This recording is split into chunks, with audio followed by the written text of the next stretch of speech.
Bonjour à toutes et à tous et bienvenue dans Page Mâchée, le podcast qui décortique pour vous les livres qui font l'actualité. 1, 2, 3, 4. Bonjour, moi c'est Claire. Et moi, Hugo. Et on est vraiment très heureux de vous accueillir pour ce tout premier épisode. Page Mâchée, voilà, c'est notre nouveau rendez-vous. Le concept est assez simple. Chaque mercredi, on choisit un livre qui fait un peu parler de lui, une pépite qu'on a envie de partager et on la décortique ensemble. On plonge dedans, on en débat, on essaie d'en extraire l'essentiel. L'idée, c'est un peu de mâcher le travail pour aller directement aux idées qui comptent et qui peuvent, qui sait, peut-être changer un peu les choses. Et pour cette grande première, on s'attaque à un vrai phénomène, un best-seller mondial qui promet de révolutionner notre approche des objectifs, du changement.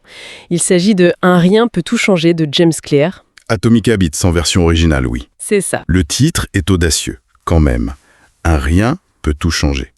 Dans notre culture du toujours plus vite, cette idée qu'un rien, qu'un tout petit truc, puisse avoir un impact majeur, c'est presque contre-intuitif. C'est une excellente remarque. Et d'ailleurs, pour y répondre, il faut commencer par l'idée fondatrice du livre, qui prend vraiment tout le monde à contre-pied. James Clear nous dit d'oublier les grands objectifs spectaculaires. Ah oui, vers là. Ça m'a interpellé au début. On nous répète tout le temps de viser la Lune. Lui, il nous dit de viser le 1% meilleur chaque jour. Alors là, je dois avouer, mon premier réflexe, c'est le scepticisme. 1%. Ça paraît dérisoire. Qu'est-ce que ça change de faire une pompe de plus? On a l'impression que ça nous mènera nulle part. Et c'est justement là que réside tout le piège de notre perception. Notre cerveau a beaucoup de mal avec les effets cumulés, l'exponentiel. Il utilise une métaphore qui est, je trouve, très puissante, celle de l'avion. D'accord. Imagine un avion au décollage. Si le pilote ajuste la trajectoire de, disons, à peine 1 ou 2 degrés, sur une courte distance, la différence est minime. On ne la voit même pas. Exactement. Mais sur un vol transatlantique, il n'atterrit pas dans la même ville, il atterrit dans un pays complètement différent. D'accord. L'image est très parlante. Donc, nos petites habitudes quotidiennes, ce serait ce petit ajustement du gouvernail, en fait. C'est exactement ça. Une amélioration de 1% par jour sur un an, l'effet composé fait qu'on devient presque 38 fois meilleur. C'est énorme.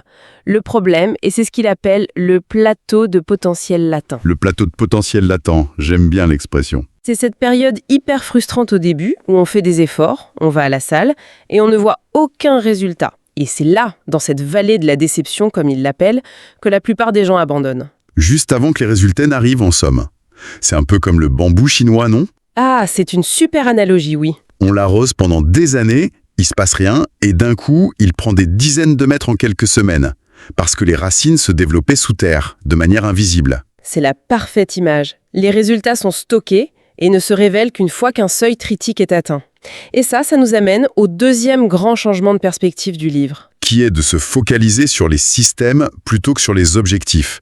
Ça, j'ai trouvé ça fascinant. Complètement. Il explique que les gagnants et les perdants, en fait, ils ont les mêmes objectifs.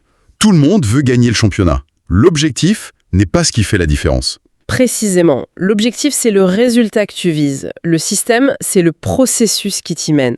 Se concentrer que sur l'objectif, ça crée un yo-yo émotionnel. On est heureux que quand on l'atteint. Et qu'est-ce qui se passe une fois qu'on l'a atteint?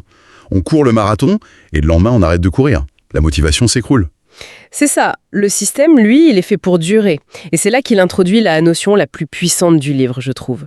Le changement d'identité. L'identité, c'est-à-dire? Il dit que le changement se passe sur 3 niveaux. Le plus superficiel, c'est les résultats. En dessous, il y a les processus. Et au cœur, il y a l'identité, nos croyances sur nous-mêmes. La vraie question, c'est pas « qu'est-ce que je veux accomplir ?» Mais qui est-ce que je veux devenir? Exactement. Au lieu de « mon objectif est d'écrire un livre », il faut se dire « je veux devenir un écrivain ». Et chaque petite habitude devient une sorte de vote en faveur de cette nouvelle identité. C'est ça. Chaque fois que tu écris une page, même si elle est mauvaise, tu déposes un bulletin dans l'urne « je suis un écrivain ».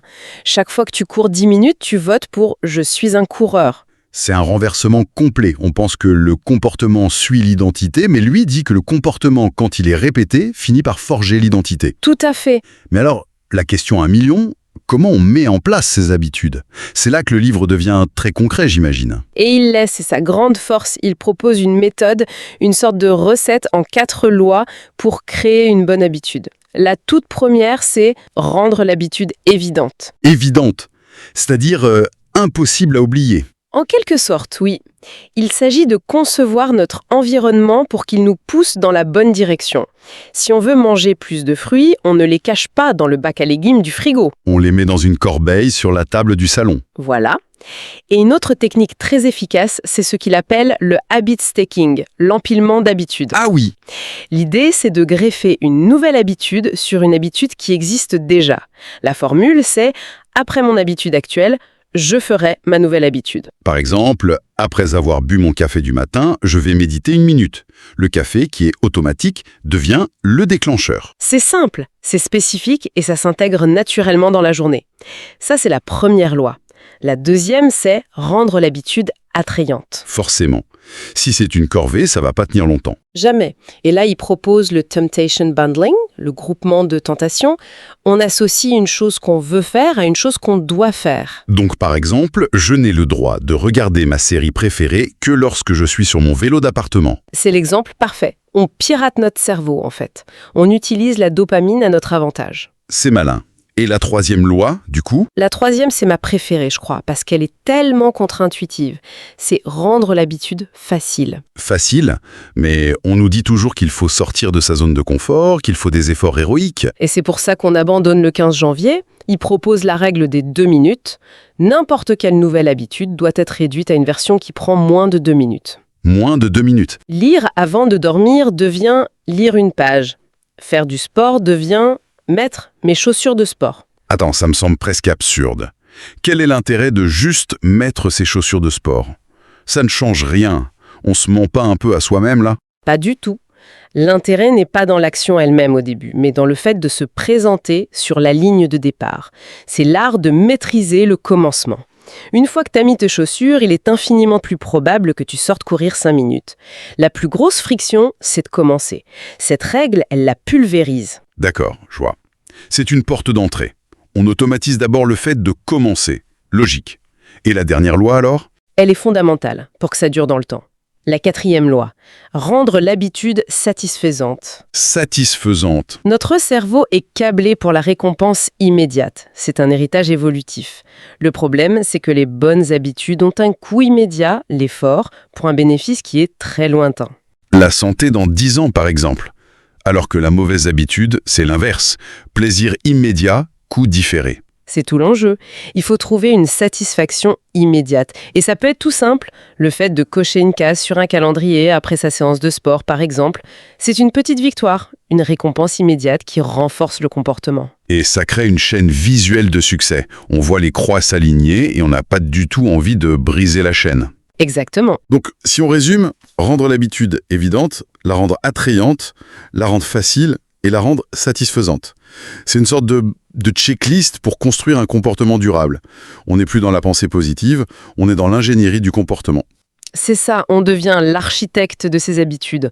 On ne compte plus sur la volonté, qui est une ressource limitée, mais on conçoit un système, un environnement qui travaille pour nous. Et ce qui est génial, c'est que ça marche aussi en sens inverse pour se débarrasser des mauvaises habitudes. Il suffit d'inverser les 4 lois. La rendre invisible, pas du tout attrayante, difficile et insatisfaisante. C'est exactement le principe. En fait, ce qui reste avec moi après cette discussion, c'est que le changement n'a pas besoin d'être un tremblement de terre, bien au contraire. Ce sont ces tout petits ajustements, ces habitudes atomiques qui, si elles sont bien conçues et répétées, peuvent complètement redéfinir qui on est et la trajectoire de notre vie. Et c'est un message qui est profondément déculpabilisant. On n'échoue pas parce qu'on manque de volonté, mais souvent parce qu'on a un mauvais système. Et ce livre, il nous donne les plans pour en construire un qui fonctionne. Ça nous laisse peut-être avec une question à méditer. Pour conclure, si nos habitudes sont bien des votes qui façonnent notre identité, quelle est la plus petite action, l'habitude de 2 minutes la plus infime qu'on pourrait mettre en place dès aujourd'hui pour déposer un premier vote en faveur de la personne que l'on souhaite devenir? Voilà de quoi réfléchir. En tout cas, si on cherche une méthode concrète, pragmatique, pour initier des changements qui durent, on ne peut que recommander la lecture de Un rien peut tout changer. C'était Page Mâchée. Merci beaucoup pour votre écoute pour ce premier épisode. On espère que cette analyse vous a plu, qu'elle vous a donné des clés. On se retrouve mercredi prochain pour décortiquer un nouveau livre. Et d'ici là, bonne lecture et bonnes habitudes.